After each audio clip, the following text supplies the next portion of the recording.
dit voir le livre de Roberto Pinotti, OVNI en Italie, tome 1. Et je sais que vous êtes nombreux.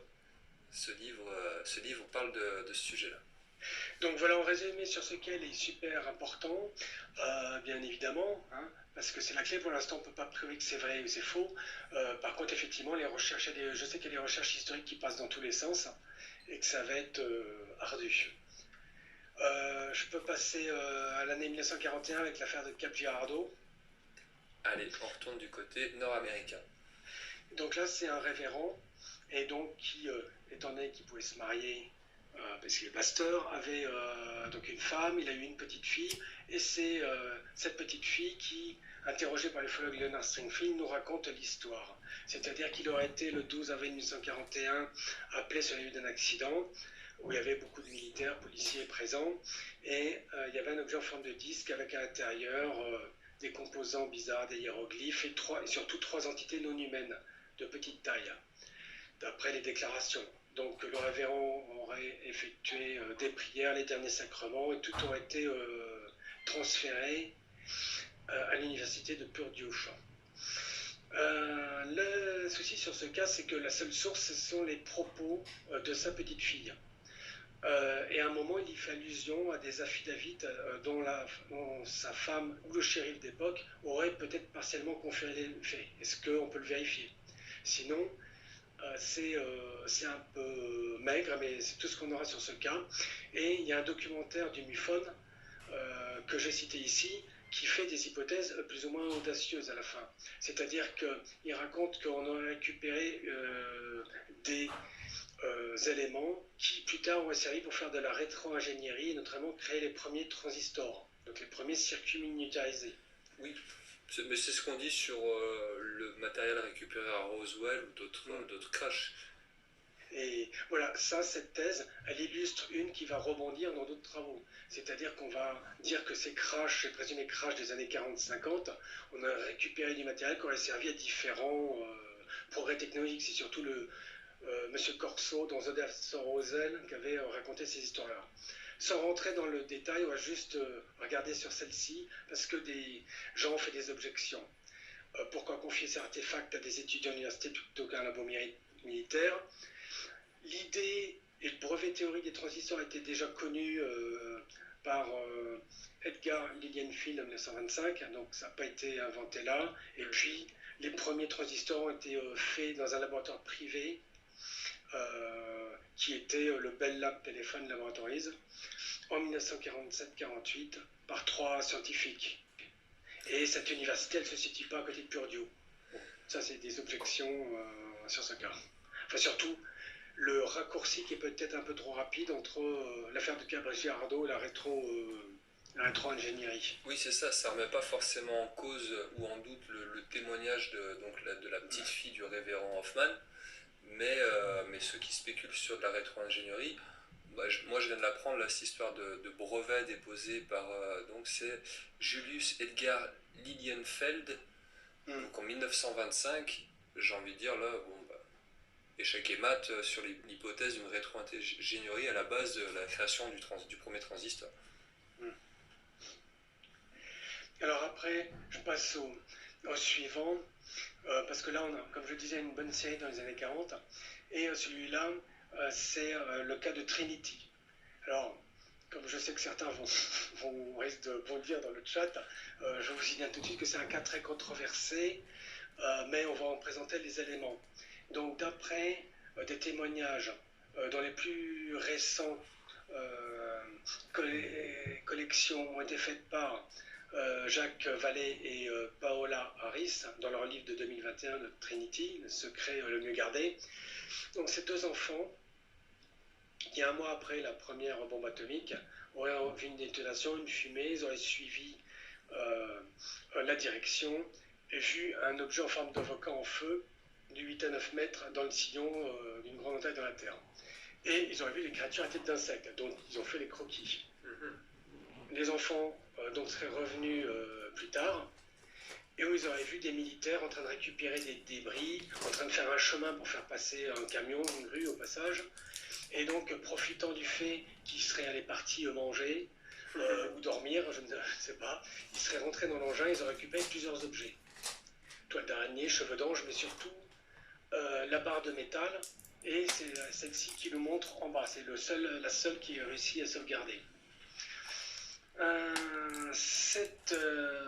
Ensuite, il y a eu mention d'une tour relais qui a été percutée par l'objet dans sa chute et et cette tour relais était observée, endommagée par un pilote d'avion. Bon, ça c'est les histoires, mais les polémiques vont rapidement arriver. La première, c'est que il y a eu un troisième témoin, mais surtout connaissant les deux enfants, d'après ce que disent certains analystes, les déclarations que ces enfants ont fait précédemment ne correspondent pas à celle-ci. On a quelques incohérences, un peu au fil de l'histoire, et il y a aussi cet objet qui, à première vue, n'a pas trop un profil extraterrestre, mais bon, nous ne fions pas aux apparences, mais en tout cas, il a été étudié, et tout le monde convient que il n'y a rien dans sa composition qui nous annonce quelque chose d'inhabituel. Bien au contraire, ça serait une pièce classique d'un moulin, comme celle à air motor là ici présentée. Il y en a d'autres qui ont pris des photos un peu plus précises. C'est pour ça que si on continue à travailler sur ce cas, je pense qu'on va arriver à un blocage de controverses, c'est-à-dire on va passer du temps à comparer des récits de témoins.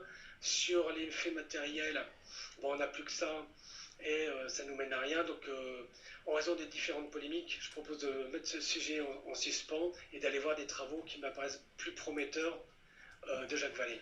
Oui, en tout cas, le cas Trinity, pour en parler, il faudra une émission entière pour pouvoir donner voix aux arguments pour la légitimité du dossier, aux arguments contre. Là, tu nous en présentes quand même deux qui sont quand même assez puissants. Cette pièce qui est somme toute banale dans l'industrie américaine, et puis le coup des deux enfants qui, profitant d'un moment de pause ou de sieste ou de nuit pour retourner dans l'engin alors qu'il a déjà été repéré par les militaires, là j'ai du mal à croire à ça. Oui, voilà, c'est le genre de petits détails qui... ça me semble un peu étrange. Mais le cas de Trinity mérite qu'on y consacre du temps et pas qu'on tranche comme ça en une discussion en 5 minutes oui. Je ne voudrais surtout pas expédier le dossier, c'est qu'on en a tellement sur le feu qu'il vaut mieux aller sur... Et ça, par exemple, ce dossier, en fin de compte, ce qui s'est passé, c'est que Jacques F. Vallée, bon, je pense que tout le monde le connaît. Sommité dans le monde de l'ufologie. Sommité ufologique. Il s'est illustré dans d'autres travaux remarquables comme le Collège Invisible. Le Collège Invisible, c'est un réseau de scientifiques à une époque qui se réunissaient en secret pour échanger des informations sur le phénomène OVNI. Et là, il nous en parle un peu dans ce livre, et il fait aussi des réflexions. Il a émis, comme des fois, vous savez, l'hypothèse extraterrestre, la pure et dure, hein, c'est-à-dire l'H1T1, certains se demandent s'il n'y a pas autre chose derrière, s'il n'y a pas une autre intelligence qui nous manipule, qui fait passer ça pour des extraterrestres. Eh bien, il a fait une liste d'objections à l'hypothèse extraterrestre qui ne remet pas en cause l'idée exogène, mais qui la prend sous un différent angle, qui m'apparaissait très intéressante et qu'un jour, je pense qu'on devrait détailler. Mais en tout cas, il a aussi intervenu aux Nations Unies avec d'autres personnes pour demander, en 1978, qu'il y ait une commission d'études officielle qui soit faite. Ça a été refusé, notamment sous pression du Royaume-Uni et d'autres pays, et le sujet revient de nos jours avec ce qui se passe à San Marin, proche de l'Italie, où là, la question est reposée pour savoir si on peut ouvrir une commission d'enquête via l'ONU. Une autre œuvre, Honorant the Sky, qui parle d'observation en ciel. Mais là, je vais aller au cœur du sujet, et on va dire qu'en 1998, il a publié une étude, donc en anglais, qui est ici à gauche, que vous pouvez télécharger sur le net avec les mots-clés, vous la retrouvez en totalité, et qui nous explique qu'il a fait une étude poussée sur des cas de présumés débris. Donc là, on est plutôt sur le cas de crash pur et dur, enfin dans certains cas, mais dans une certaine configuration, on a eu des petits débris. Alors, un des importants, c'était Ubatuba à Sao Paulo, des débris, soi-disant un objet qui a explosé devant un témoin, et il y a des débris qui ont été envoyés des ufologues. Il y a des études qui ont repéré effectivement qu'il y avait des anormalités au niveau du magnésium.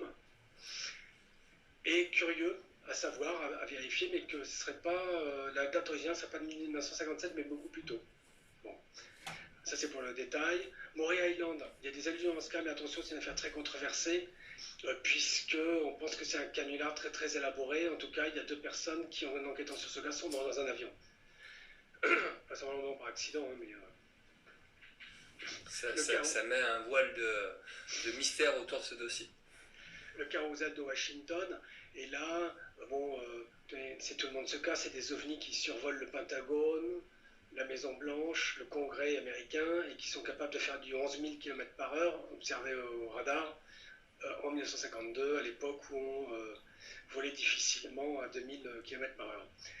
Et là, effectivement, il y avait des rumeurs déjà qui disaient qu'il y avait un fragment, donc là, il cite des sources. Et puis après, bon, je ne vais pas faire toute la liste, mais il nous cite des exemples d'analyse qu'il a fait faire ou que d'autres ont fait sur ces fragments.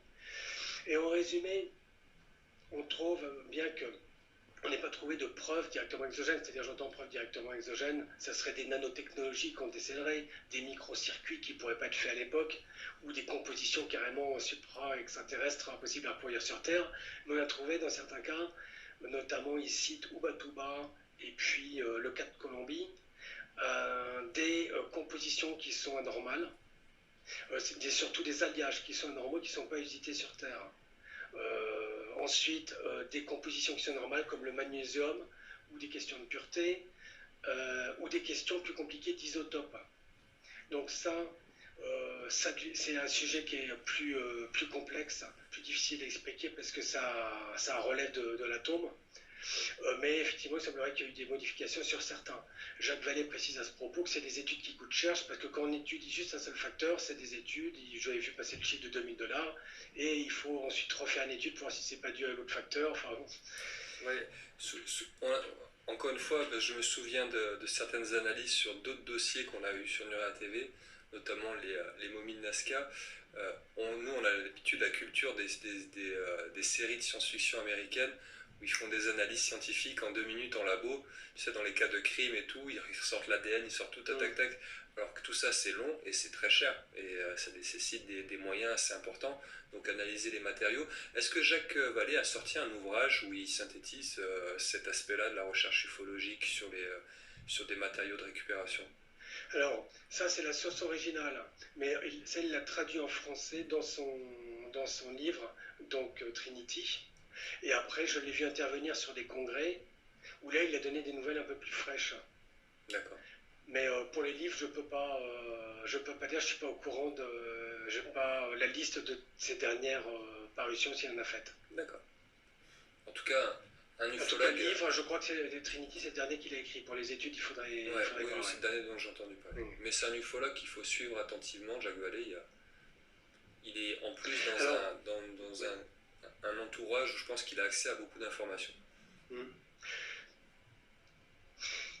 Donc, on va revenir toujours aux années. Là, on était en 45 sur Trinity, ça c'était juste une petite digression. Repartons l'année suivante, vous voyez, ça n'arrête pas. En 1946, ça c'est un événement majeur de l'ufologie, le crash de fusée fantôme.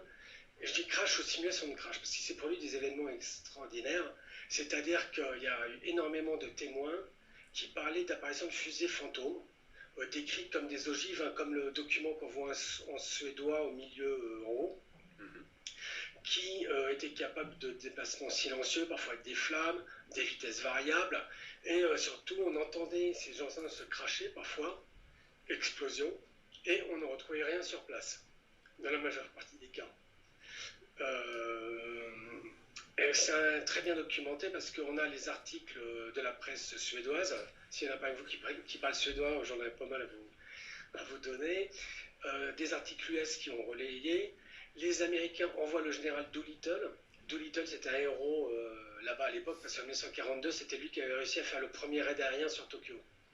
Oui, Doolittle, général Doolittle, le nom m'est connu. Je ne me rappelle plus de ses faits d'armes, mais le nom est populaire en tout cas.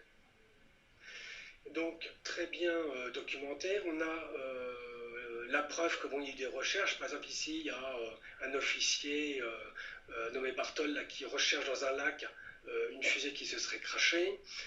À un moment, on pensait que c'était un coup des Russes, parce qu'il y avait le centre allemand où on envoyait les V1 de Penman 2, là où il y avait Werner von Braun, qui est occupé par eux. Et après, néanmoins, les Russes sont démentis. Et puis, à cette époque-là, là, on voit la version V1 d'un Russe. On n'est pas capable de faire des fusées qui explosent sans les Z-traces. Et on a des éco-radars. Donc, si ces éco-radars sont bons, on voit bien sûr que c'est ni des météores, comme on l'a affirmé, ni des missiles. Parce qu'un météore, par exemple, ou un missile n'a pas l'habitude de changer autant de fois de direction, de revenir en arrière. Euh, donc voilà, il y a des documents officiels comme le mémorandum de Vandenberg, et il y avait des recherches de traces qui ont été faites, et quelquefois il y a quelques sources qui évoquent des débris. Mais on n'en sait pas plus sur ce qui en a résulté au niveau des études. Et sinon, autre fait marquant, c'est la première fois qu'un document officiel américain ouvre l'hypothèse extraterrestre. Là, c'était une rencontre entre les Suédois et les Américains, le document USAF TT 1524. Ces phénomènes résultent apparemment d'un haut degré de compétence qui ne peut être attribué à aucune culture terrestre. Ces objets sont issus de technologies inconnues identifiées, probablement extraterrestres. Ah oui, là, ils y vont pas avec le dos de la cuillère sur ce rapport. Ah oui. Et ça, c'est pour M. Kirkpatrick, puisque vous dites que vous n'avez pas de rien qui nous indique que ce soit extraterrestre. Mais en fait, dès 1946, il y a eu ce rapport. Ensuite, comme on en parlait en 1948, il y a le rapport Sign. Et à cette période-là, il y avait d'autres militaires qui racontaient aussi. Ouais. Ça, c'était pour la petite parenthèse. Et un petit taquet bien mérité. Si M. Kirkpatrick nous écoute, celui-là, vous l'avez pas volé. Et il y a aussi une question qu'on se poserait, c'est si on a affaire à une autre intelligence. Ça paraît un peu, au niveau comportemental, assez absurde de faire des explosions de fusées comme ça et de ne laisser aucune trace, ou très peu. Et donc, il y a des théories qui répondent à ça. Alors, la première, c'est que certains font remarquer qu'il y avait un programme nucléaire à cette époque-là en Suède, qui a été avorté. Alors, est-ce que il y avait un message derrière? Ou sinon, il y a la théorie il y a deux autres théories. Il y a la théorie du laboratoire et du Dijkstra. La théorie du laboratoire, c'est de dire que des puissances extérieures s'amuseraient de temps en temps pour tester avec nous des scénarios rocambolesques, comme celui-ci, ou ce qui pourrait expliquer certaines rencontres de RR3, qui semblent parfois inspirées de l'absurde. C'est ça. Ouais. Et après, il y a la théorie du Dijkstra dont tu avais parlé. Le trickster? Le trickster, oui, avec l'émission avec Laurent Kasprovic. Ouais. Notamment. Et ça serait donc une intelligence ou des intelligences qui auraient un petit côté farceur aussi. Des intelligences qui sont, je ne vais pas déformer ses propos et sa théorie, mais qui sont une partie de nous, en tout cas de notre structure inconsciente collective. C'est assez compliqué et assez fascinant. Alors, moi, je peux que vous encourager à lire le livre de Laurent Kasprovic et de Romuald Le Terrier, ça s'appelle Phénomène, et ça a un peu radicalement changé mon approche des ovnis, en tout cas ouvert une autre hypothèse dans le champ des possibles qui n'est pas inintéressante. Donc voilà pour ce dossier. Mais bon, il ne serait pas normal de faire une émission sur le crash sans parler de Roswell. Forcément. Donc c'est un gros dossier, très gros dossier que même en le résumant en 2 pages, j'ai du mal à tout raconter. Donc je vous ai fait les phases, dans un premier temps, les différentes phases. C'est le 3 juillet 47, un fermier qui trouve des débris éparpillés sur ses terres après d'une nuit d'orage. Il a commencé à informer ses proches, il monte les morceaux. L'armée est prévenue, elle boucle le périmètre et récolte tous les débris qui sont transférés à Fort Sauce, puis à Texas ou à Washington. Jusque-là, on a bon, parce que tous ces faits sont vérifiés, il y a bien des débris qui sont tombés, ils ont été récoltés par l'armée, personne ne conteste ça. Déjà, c'est une chose. Ça, ils sont d'accord là-dessus. Le 8 juillet, Walter Haute, qui est chargé des relations publiques de Roswell, fait un communiqué de presse en affirmant qu'un disque volant a été récupéré, ce qui a fait un buzz mondial. Mais l'information est immédiatement démentie le jour même par le général Ramey qui dit que c'est un ballon sonde. Quelques jours plus tard, ils invitent des photographes à aller à Fort Worth pour prendre des photos. On a des photos de journalistes. Et curieusement, l'affaire est très vite oubliée. Et on notera quelque chose de curieux, c'est que les journalistes, à l'époque, ne sont pas posés de questions. Ils n'ont pas mis en cause les propos de l'armée. De même qu'ils ne l'ont pas fait pendant l'affaire du carrousel de Washington. Alors que c'était en premier abord pas très crédible, l'amplification des échos radars qui étaient tout à fait naturels, des inversions de température. Donc ça va être une chose, pour répondre comment ça se fait que ces affaires s'oublient, il y a un manque de travail journalistique aussi. Ensuite, la phase 2 reprend en 1980. Deux auteurs, Berlitz et Moore, publient un livre dans lequel, sur la base de 90 témoins, ils expliquent que ce n'est pas un fragment de ballon météo, mais une soucoupe volante extraterrestre. Qu'il y avait certains objets qui avaient des particularités spéciales, comme reprendre leur forme initiale après le pliage. Sous pression, un sénateur du Nouveau-Mexique, Stephen Schiff, reprend l'affaire et demande l'intervention du General Accounting Office qui conclut elle à un ballon secret Mogul.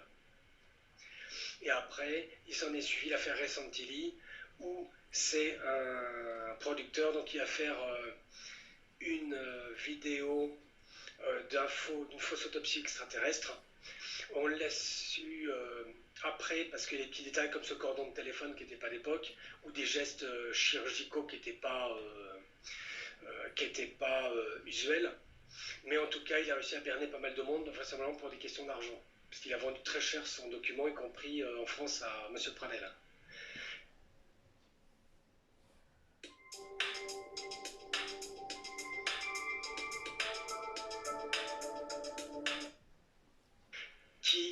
M. Pradel, qui à sa décharge avait bien contacté un chirurgien, mais le chirurgien n'avait pas réussi à déceler la fraude sur un dossier. Oui. Après, le coup du cordon de téléphone, c'est pas bête de pouvoir analyser aussi. Quand on a un document comme ça, on utilise tous les éléments visibles pour pouvoir se faire une idée. Alors, voilà où on en était. Après, il y a eu l'affaire des diapositives de Roswell. C'est quelqu'un qui retrouve dans son grenier des diapositives qui datent bien de 1947 avec une photo qui ressemble à l'alien.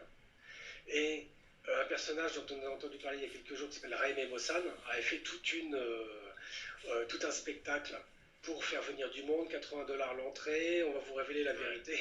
Et quelques jours après, eh bien, par un simple logiciel qui permettait de décrypter une petite pancarte qui était à côté de l'alien, entre guillemets, c'était marqué que c'était la momie d'un enfant dans un musée, tout simplement, un musée de Mesa-Verde. Avec Raimé Mossad, il faut vérifier que les infos soient bien vérifiées en amont, parce que il y a eu plusieurs fois de mauvaises surprises. Voilà. Je ne vais pas faire allusion à l'affaire du Mexique aujourd'hui, là où il est intervenu. J'ai juste rappelé une chose pour la réflexion, c'est que des gens ont fait la liste de tous les hoax, canulars et dossiers super douteux dans lesquels Raimé était pris, la main dans le sac, et on en a cité 45. Ah oui, quand même. 45, dont la photo, dans la vidéo dont tu parlais en début d'émission du faux alien. Il y avait un de ces jours, je vous parlerai peut-être du cheval volant. Donc il y avait un ballon, des fois il y a des ballons gonflables en forme de cheval qui a été balancé par quelqu'un et pris en photo, puis il disait que c'était un cheval qui bougeait les pattes, qui volait. Il y en a des histoires abracadabrantes. Ouais, donc c'est un habitué de dossiers pas très étayés. Et surtout qu'il n'est pas très regardant. Donc super méfiant sur tous les dossiers qu'il vous présentera avant de les prendre pour argent comptant. Et d'ailleurs, juste pour dire aussi sur les momies qui ont été présentées là, au Mexique, on compte bien sur Nurea dans les mois à venir aborder le sujet, mais avec des intervenants qui connaissent le dossier et avec du recul sur tout ça, parce que c'est des dossiers qui demandent à chaque fois d'avoir des semaines de recul et de ne pas de réagir à chaud. J'aurais juste précisé quand même qu'il y a notre ami Thierry Jamin qui a fait un communiqué sur ses pages par rapport à la présentation de ces momies au Mexique, des momies qui viendraient du Pérou. N'hésitez pas à aller lire ce communiqué, et pour la suite, dans les semaines ou mois à venir, j'espère qu'on pourra en reparler avec Thierry ou d'autres intervenants et faire le point. Et même Franck, un jour, on aura une discussion sur cette antenne ensemble, parce qu'on n'est pas forcément du même avis sur le dossier des momies, et c'est toujours intéressant de confronter les avis et d'en discuter sur Nurea TV. Voilà, sans rien dévoiler de ma position, parce que si on commence à parler de ce sujet ce soir, on en aura jusqu'à 8h. C'est ça, c'est pas le sujet de l'émission d'aujourd'hui, mais le moment viendra où on en parlera, et avec les intervenants intéressants pour le faire, et Franck en fera partie. Voilà. Donc, et puis c'est un document, c'est un dossier qui est aussi avec les documents, parce que j'ai remarqué une chose, quand on en parle comme ça sans rien, ça part tout de suite en live, mais dès qu'on le fait avec les documents, les sources, ça va mieux. Donc moi j'avais fait des travaux dessus, je me suis déjà intervenu, j'ai déjà intervenu. Peut-être qu'un jour donc on en parlera ensemble. Pour l'instant, concernant le dossier, je mets de côté le dossier ancien. Hein. Le nouveau, moi je ne peux pas insister dessus parce que moi ce que j'aimerais, c'est que si Monsieur Mossan nous communique les radios, ce qui serait les radios haute qualité, déjà ça serait une bonne chose parce que là on pourrait travailler dessus. Enfin, ces dossiers. Hein. Les radios et les choses sur d'autres momies de même type existent. Moi, le seul truc que je voudrais dire et qui me choque un peu, c'est qu'on retrouve au Mexique des momies qui ont été vendues sous le manteau et qui Oui. appartiennent au patrimoine péruvien. Bah, là, oui, ça fait. Il y a un dépôt de plainte qui vient d'être fait d'ailleurs, d'après, je crois, d'après les dernières nouvelles du Pérou, quoi. Et pour rappel, les momies dont on a parlé sur Nurea et qui à la base sont passées entre les mains de Thierry Jamin et de son équipe et l'Institut Nkari Cusco, aujourd'hui, toutes ces momies-là sont encore au Pérou. Elles sont dans une université, à l'université d'Ica, et elles sont l'objet d'études. Et encore une fois, on peut tirer des conclusions différentes sur les études de ces momies. En tout cas, les choses sont faites proprement et dans le respect du patrimoine péruvien. Voilà, c'était mon petit coup de gueule du soir, ça arrive de temps en temps. On repart sur Roswell et donc on va oublier les propos de Rain et Mossan. Oui. Voilà. On sera peut-être amené à parler chacun de notre côté sur ce sujet, puis un jour se réunir dessus, mais en tout cas pour l'instant on repart sur Roswell. Donc la deuxième page, c'est parce que là on pourrait considérer que elle est terminée l'histoire, mais pas tout à fait. Même peut-être pas du tout, parce qu'il y a eu plein de zones d'ombre et de polémiques dessus. D'abord, on signale que ce dossier se situe en plein cœur de la vague d'OVNI de 1947, dont j'avais parlé tout à l'heure, 853 cas de sphères et disques volants, parfois en formation citée dans la presse, listés dans le rapport de Ted Blocher, Report on the UFO Wave. Donc, souvent, quand on parle de Roswell, on oublie le contexte. Mais il faut bien rappeler qu'on est en plein cœur d'une énorme vague d'OVNI. Donc, est-ce qu'il y a eu un parmi eux, il y en a un qui s'est craché? Bon, l'étendue des débris. Ça, j'ai mis des données approximatives ici, mais il fallait vérifier. Parce que moi, quand on me dit 1 km de long, je dis, est-ce que j'aimerais bien avoir les caractéristiques du ballon mobile pour savoir s'il peut s'étaler comme ça sur une telle distance, sous condition que, bien sûr, soit fiable. Je sais qu'il y a des auteurs qui vont travailler là-dessus. Il y a du nouveau sur Roswell qui va sortir l'année prochaine. C'est vrai Oui. Il y a des auteurs français. Je ne peux pas donner son nom parce qu'il ne m'a pas dit si il autorise. Mais il y a un auteur francophone qui doit sortir un livre sur Roswell. Qui travaille dessus en tout cas et qui prévoit de le sortir, oui. Et qui a réétudié le dossier de fond en comble. Ben oui. D'accord, intéressant. Moi, c'est un dossier qui me passe. Il m'en a parlé, il m'a donné quelques éléments plus qui font réfléchir. Ok. Voilà, donc c'était la... Bonsoir à tout le monde, voilà, donc nous sommes le dimanche 19 novembre 2023, j'espère que vous allez bien, c'est vrai que je ne me suis pas présenté, j'ai pas présenté ce que j'allais vous partager au début de ce partage, voilà, je me répète, j'espère que vous allez bien, donc c'est la 5e partie, Crash d'OVNI, donc mythe ou réalité, voilà, donc... Comme je l'ai déjà dit, je le répète encore, j'aime bien les personnes comment dire, qui font des recherches, où il y a des sources, il y a beaucoup d'analyses. Quand on dit qu'on n'est pas certain, on le dit aussi, voilà. Et puis donc énormément de détails. Donc pour les personnes qui aiment bien, c'est la 5e partie, donc ça part du crash de Roswell, voilà. Et donc je pense qu'il y aura la 6e partie, en ce qui concerne zone d'ombre, points énigmatiques et arguments en faveur d'un réel crash d'objets inconnus à Roswell. Je pense que tout le monde en a entendu parler. Donc voilà, j'espère que vous avez passé un très bon week-end. Et donc je vous retrouverai donc pour la 6e partie, parce que comme c'est trop long, hein, comme vous le voyez, là ça fait pratiquement 30 minutes, donc après je trouve que après 40, 1 heure, ça fait un petit peu trop long quand même. Hein. Voilà, voilà. Donc ici, nous avons eu quand même du beau temps, un peu venteux, mais du soleil, donc ça fait du bien. Voilà, bon, les températures ont été quand même, apparemment cet après-midi, jusqu'à 15-16 quand même, hein. Voilà, nous approchons quand même bientôt de l'hiver. Et puis donc, bah, je vous dis à très très vite, voilà. Et puis, euh, et puis voilà, j'espère que vous avez passé un très bon week-end, que tout s'est bien passé, etc., etc. Donc je vais vous laisser. Et puis pour les amateurs donc euh, de ce sujet qui est fort intéressant, qui est très long d'ailleurs, bah, je vous dis à très bientôt. Voilà, passez une très belle soirée. Bisous à vous.